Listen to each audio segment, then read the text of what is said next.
concept of preconception counseling really is trying to avoid problems that develop in pregnancy.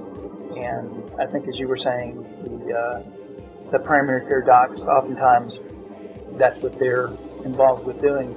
I tend to think that what we do for a living is we create problems that other people take care of.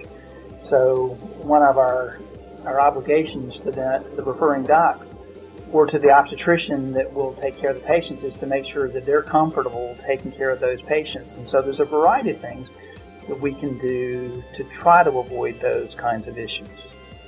Yeah, I think that when first sitting down with someone, making sure that they've actually seen their, I always ask them, like, who's going to deliver your baby?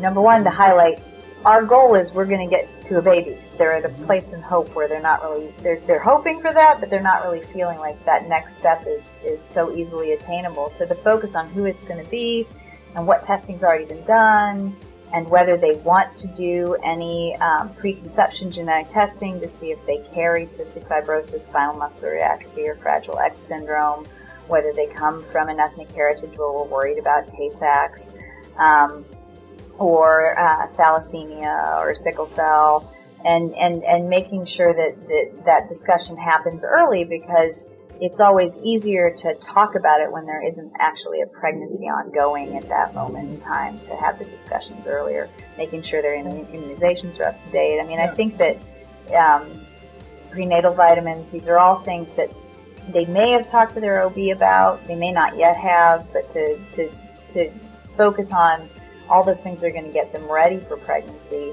and then their referring provider is going to be happy when they come back pregnant and not with this data already in hand that everything is fine-tuned ahead of time is valuable. Just something as simple as knowing what your blood type is. Mm-hmm. So if you have bleeding in pregnancy and you know to give Rogaine. Mm-hmm. There's lots of simple little things like that that are important for planning.